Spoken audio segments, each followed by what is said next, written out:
ஒரு 17 வருட கனவை இந்தியன் டீம் நிறைவேற்றிட்டாங்க. நான் சொல்றது 2007 T20 வேர்ல்டு கப்ல இருந்து 17 வருஷ கணக்கு அப்படி நான் சொல்லல. இது 2007 ஓடிய வேர்ல்டு கப்ல இருந்து 17 வருட கணக்கு. யாருடைய கணக்குன்னா பழைய கணக்கு தான். அதான் ராகுல் டிராவிட் இது. ஆக்சுவலா இந்தியன் டீம் ஜெயிச்சதுக்கு அப்புறமா ஒரு ஃபீல் வந்துச்சு. அப்பா ஒரு 11 வருஷமா நம்ம கோப்பையை ஜெயிக்கவே இல்லை. எனக்கு ரொம்ப சந்தோஷமா இருந்தது. இதை பார்க்கும்போது ஹாப்பி தான், ரொம்ப சந்தோஷமா இருந்தது. ஒரு எமோஷனல் கனெக்ட் ஓரளவுக்கு வந்துச்சு. ஏன்னா இப்போ இந்தியன் டீம் பொறுத்த வரைக்கும் பிசிசி இருக்காங்கல்ல, இந்த வேர்ல்டு கப் இந்தியன் டீம் ஜெயிச்சாலும் தோத்தாலும் ஒரே மாதிரியான ஒரு விஷயம் தான் இருக்கும். அவங்களுக்கு பெரிய அளவுக்கான இழப்பு அந்த மாதிரிலாம் ஏற்பட போறதில்லை. ஆனால் அதையும் மீறி ஜெயிச்சிட்டாங்க. ரொம்ப ரொம்ப சந்தோஷம். இந்தியா ஜெயிச்சதுல சந்தோஷம் தான், அதில் எந்த ஒரு மாற்று கருத்தும் கிடையாது.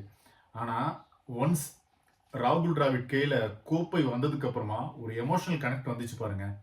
அது வந்து வார்த்தையில விவரிக்கவே முடியல. ஏன்னா அது 2003 ஓடிய வேர்ல்டு கப்லேயும் நடந்திருக்கணும். அவர் கையில ஒரு கோப்பை இருந்திருக்கணும். ஆனா முடியல. எப்பேற்பட்ட கான்ட்ரிபியூஷன் ராகுல் டிராவிட் கொடுத்தாரு இந்தியன் டீமுக்காக. லேட் 90ஸ்ல ஒரு பிளேயரா உள்ள வராரு. ஒரு கிளாசிக்கல் பிளேயர் அப்படின்னு தான் நம்ம சின்ன வயசுல இருந்தே அவரை பார்த்துருக்கோம். தி வால் ஏன் அப்படி சொல்றோம்னா, அவர் பல டைம்ல நம்ம காப்பாத்திருக்காரு. அதாவது ஒரு தோக்க வேண்டிய மேட்சை இவர் மூலமா அந்த மேட்ச் டிரா ஆயிருக்கும், இல்லைன்னா ஜெயிக்க வச்சிருப்பாரு. ஓடிஐ மேட்ச்ல கூட ஸ்ட்ரைக் ரொட்டேட் பண்ணி ஜெயிக்கலாம் வச்சிருப்பாரு. பார்ட்னர்ஷிப் போடுவாரு. அதுக்கு ஒரு உதாரணமே 1999 ஓடிஐ வேர்ல்டு கப்ல இவரும் கங்குலி சேர்ந்த ஒரு பார்ட்னர்ஷிப். கங்குலி 183 ரன்ஸ் அடிச்சிருப்பாரு, இவரு 145 ரன்ஸ் அடிச்சிருப்பாரு. ஒரு greatest partnership of all time நம்ம சொல்லலாம், ஸ்ரீலங்காவுக்கு ஆப்போசிட்டா. இன்னொரு பக்கம் 2003 ஓடிஐ வேர்ல்டு கப்ல ஒரு முக்கியமான பார்ட் பிளே பண்றாரு. இந்தியன் டீம் ஃபைனல் போனதுக்கு முக்கியமான காரணமே ராகுல் டிராவிடோட கான்ட்ரிபியூஷன் சொல்லலாம். ஏன் அப்படின்னா 2003 ஓடிஐ வேர்ல்டு கப் முன்னாடி வரைக்குமே இந்தியாவுக்கான விக்கெட் கீப்பர் யாருமே இல்லை. நிறைய பேர் ட்ரை பண்ணிட்டே இருந்தாங்க, ப்ராப்பர் விக்கெட் கீப்பர் யாரும் இல்லை. ராகுல் டிராவிட சடனா விக்கெட் கீப்பரா போட்டாங்க. ஆனா அந்த ரோல் அவர் ஏத்துக்கிட்டாரு, பர்ஃபெக்டா பண்ணாரு. அதான் விஷயமே. அதுக்கப்புறமா 2007 ஓடிஐ வேர்ல்டு கப் மறக்கவே முடியாது. பல விஷயங்கள் மைண்டுக்குள்ள போயிடுச்சு. ஏன்னா கிரேக் சாப்பல் தலைமையில, அந்த கோச்சிங் தலைமையில ஒரு புது டீம் உருவாச்சு. டீம் காம்பினேஷனை மாத்தினாரு. பல பிரச்சனையாயிடுச்சு. சௌரவ் கங்குலி கேப்டன்சி பதவி விட்டு தூக்குனாரு. ராகுல் டிராவிட போட்டாரு. ராகுல் டிராவிட் மேனேஜ்மெண்ட்டுக்கு என்ன தேவையோ அதை வந்து முடிஞ்ச அளவுக்கு கரெக்டா பண்ண பார்த்தாரு. ஆனா எதுவுமே இந்தியன் டீமுக்கு ஒர்க் அவுட் ஆகல. குரூப் ஸ்டேஜோட வெளியே போயிட்டாங்க. பங்களாதேஷ் கிட்ட தோத்தாங்க, ஸ்ரீலங்கா கிட்ட தோத்தாங்க. The most heart break moment of Indian கிரிக்கெட்னா அது வந்து நம்ம 2007 ஓடிஐ வேர்ல்டு கப் சொல்லலாம். மறக்கவே முடியாத வேர்ல்டு கப். அப்படியே ராகுல் டிராவிடும் கேப்டன்சி பதவி விட்டு போயிட்டாரு. அப்புறமா அவரும் ஃபுல்லாகவே ரிட்டையர் ஆயிட்டாரு கொஞ்ச நாள்ல. புது டீம் வந்துச்சு. அதுக்கப்புறமா தோனி வராரு கேப்டனா, 3 ஐசிசி ட்ரோஃபி ஜெயிச்சாரு. அதுக்கப்புறமா விராட் கோலி கேப்டனா வராரு. இப்போ ரோஹித் சர்மா கேப்டனா வந்து கப்பு அப்படியே ராகுல் டிராவிட் கையில கொடுத்துட்டாங்க. ஏன்னா அதை பார்க்கும்போது எனக்கு ஒரு மாதிரி ஆயிடுச்சு. ராகுல் டிராவிட் வந்து அவ்வளோ எமோட்லாம் பண்ணவே மாட்டாரு. கப்பு கையில கிடைச்சதுக்கு அப்புறமா அவரு ஒரு மாதிரி சந்தோஷமா இருந்தாரு பாருங்க. அந்த சந்தோஷத்துக்கு அளவே இல்லை. அதை வந்து வார்த்தைகளால விவரிக்கவே முடியாது. ஏன்னா அது வந்து ஒரு ஃபீலிங். அது லேட் 90ஸ்ல இருந்து கிரிக்கெட் பார்த்தவங்களுக்கு ராகுல் டிராவிட் எந்த அளவுக்கு முக்கியம், அவர் எந்த அளவுக்கு தகுதியானவர் அப்படின்னு தெரியும். அவர் கையில கோப்பையை பார்க்கும்போது அவ்வளோ அலாதியான ஒரு சந்தோஷம். ஸோ ரொம்ப ரொம்ப சந்தோஷமா இருக்கு ராகுல் டிராவிட் கிட்ட அந்த கோப்பை இருக்கிறது. ஏன்னா அவரு கான்ட்ரிபியூஷன் பாருங்க. ரிட்டையர் ஆனதுக்கு அப்புறமா அவர் வந்து இந்த ஜூனியர் மென்ஸ் டீமுக்காக கோச்சா இருந்தாரு. ஆக்சுவலா அண்டர் 19 டீம்ல இருக்கும்போது பிருத்வி ஷா, சுப்மன் கில், ஹர்ஷதீப் சிங் இந்த மாதிரி பிளேயர்ஸ்க்கெல்லாம் ஒரு மிகப்பெரிய உந்துதலா இருந்தாரு ராகுல் டிராவிட். அவர் மூலமா தான் நிறைய பேர் உள்ள வந்தாங்க டீமுக்குள்ளேயே.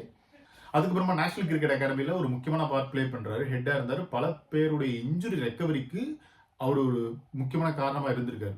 அந்த அளவுக்கான கான்ட்ரிபியூஷன். அப்புறமா தான் உள்ள வராரு இந்தியன் டீமுடைய கோச்சா. எப்போ ரவிசாஸ்திரி, கோலியோடைய ஏரா அந்த ஒரு சாகா முடிஞ்சதோ ஒரு புது குரூப் உள்ள வருது. அதுதான் ராகுல் டிராவிட், ரோஹித் சர்மா. இது எந்த அளவுக்கு ஒர்க் அவுட் ஆக போகுது அப்படின்ற ஒரு கேள்வி இருந்தது. ட்ரெஸ்ஸிங் ரூமே ஒரு மாதிரி தான் இருந்திருக்கும் போல அந்த டைம்ல. அவங்க போயிட்டு இவங்க வரும்போது வேற மாதிரி தான் இருந்திருக்கும். அந்த டைம்ல குரூப்பிசம்லாம் சொல்லிட்டு இருந்தாங்க. ஆனா அதெல்லாம் பார்க்கும்போது எல்லாம் தெரியவே இல்லை. குரூப்பிசம்லாம் இருக்கவே இருக்காது, வாய்ப்பே இல்லை. அதெல்லாம் சும்மா ரூமர் தான். ஏன்னா இந்த டீம் ஒர்க் பாருங்க எந்த அளவுக்கு இருக்குன்னு. ஸோ ராகுல் டிராவிட் அந்த டீமை எப்படி பண்ணியிருப்பாரு, ட்ரெஸ்ஸிங் ரூம்ல எந்த அளவுக்கு அவர் பிஹேவ் பண்ணியிருப்பாரு அப்படின்னு பார்க்கும்போதே தெரியுது. அவ்வளோ மெச்சூர்டா பல விஷயத்த ஹேண்டில் பண்ணியிருக்காரு. பல எக்ஸ்பெரிமெண்ட் இந்தியன் டீம்ல அவர் பண்ணியிருக்காரு. ஆக்சுவலி இதுக்கு முன்னாடி வரைக்குமே ராகுல் டிராவிட் கோச்சா இருக்கும்போது ஒரு 3 ஐசிசி டோர்னமெண்ட் இந்தியன் டீம் சந்திச்சாங்க. 2022 T20 வேர்ல்டு கப் செமிஃபைனலோட போயிட்டாங்க. 2023 வேர்ல்ட் டெஸ்ட் சாம்பியன்ஷிப் ஃபைனல் அதுலேயே ஆஸ்திரேலியா கிட்ட தோத்தாங்க. மறுபடியும் ஆஸ்திரேலியா கிட்ட ஓடிஐ வேர்ல்டு கப் 2023ல ஃபைனலில் போய் தோத்தாங்க. இப்படி ஐசிசி டோர்னமெண்ட் தோத்துட்டே இருக்கும்போது ஏஷியா கப் மட்டும் நடுவில் வந்துச்சு. ஸோ இது வந்து ஒரு லாஸ்ட் சான்ஸாக இருந்தது ராகுல் டிராவிடுக்கு.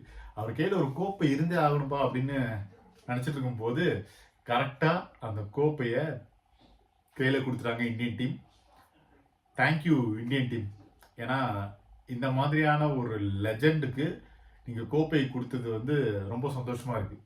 இப்போ ராகுல் டிராவிட் கோச்சா இருக்கும்போது இந்தியன் டீமுடைய பெர்ஃபார்மன்ஸ் பார்க்கும்போது அவ்வளோ அற்புதமா இருக்கு. ஸ்டாட்ஸ் ஃபிகர்ஸ்லாம் பார்த்தா அவ்வளோ இம்ப்ரெசிவா இருக்கு.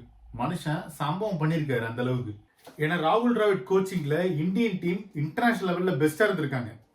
56 ஓடிஐ மேட்சஸ்ல 41 வின் பண்ணியிருக்காங்க. 69 T20 இன்டர்நேஷனல் மேட்சஸ்ல 48 வின் பண்ணியிருக்காங்க. ஒரே ஒரு டெஸ்ட் சீரீஸ்ல மட்டும் தான் தோத்துருக்காங்க. 5ல வின் பண்ணியிருக்காங்க. 2 டெஸ்ட் சீரீஸ் டிரா இருக்கு. 3 ஃபார்மட்லையுமே டிராவிட் கோச்சிங்ல தான் இந்தியா நம்பர் 1 ஸ்பாட்ல இருந்திருக்காங்க. ஸோ பல முக்கியமான டீம்ஸ் ஹோம்லையும் அவேலையும் போய் ஜெயிச்சிருக்காங்க இந்தியன் டீம். எல்லாமே ராகுல் டிராவிடுடைய கோச்சிங்ல அற்புதமாக நடந்து முடிஞ்சிருச்சு. நம்ம ஏற்கனவே சொன்ன மாதிரி நிறைய எக்ஸ்பெரிமெண்ட்லாம் பண்ண ஆரம்பிச்சாங்க. இதே வேர்ல்டு கப்ல கூட நிறைய எக்ஸ்பெரிமெண்ட்லாம் நடந்தது. அது விமர்சனத்துக்குள்ள ஆனாலும் கூட நமக்கு கப்பு தான் முக்கியம்னு சொல்லி கப்பை ஜெயிச்சிட்டாங்க. அதுதான் இப்போ முக்கியமான விஷயமா இருக்கு.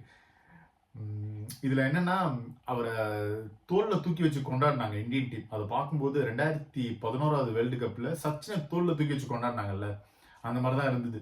ஸோ எப்படா இது மாதிரி நடக்கும் ராகுல் டிராவிடுக்கு அப்படின்னு நினைச்சிட்டு இருந்தோம். அதே மாதிரி சௌரவ் கங்குலிக்கு அப்படி எப்ப நடக்கும், அவர் கோச்சா வரணும், அவருக்கான ஒரு டிசர்வ், அவருக்கான ஒரு கோப்பை வந்து கையில் இருக்கணும்லாம் நினைச்சிட்டு இருந்தோம். கங்குலிக்கு மட்டும் தான் இன்னும் அந்த கோப்பை கையில் இல்லை. ஏதோ ஒரு வகையில் அவர் கையில் அந்த கோப்பை இருக்கணும் அப்படின்றது கொஞ்சம் ஆசையாக இருக்குது. ஸோ ராகுல் டிராவிட் கையில் அந்த கோப்பை இருக்கும்போது அது உண்மையிலே சந்தோஷம்தான்.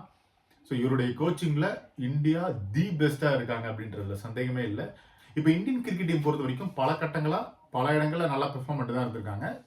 ஸோ சமீப காலங்களில் பார்க்கும்போது இப்போ இருக்கிற இந்தியன் டீம் பொறுத்த வரைக்கும் தி பெஸ்ட்டாக இருக்காங்க. இது இந்தியன் டீமுடைய ஒரு பெஸ்ட்டான மொமெண்டம் அப்படின்னு நம்ம சொல்லலாம். இதை பற்றி உங்களுடைய கருத்து என்ன? ராகுல் டிராவிட் கையில் கோப்பை இருந்ததை பற்றி நீங்கள் என்ன நினைக்கிறீங்கன்னு கமெண்ட் செக்ஷனில் சொல்லுங்கள். இது ஒன் இண்டியாவுக்காக ஆனந்தன்.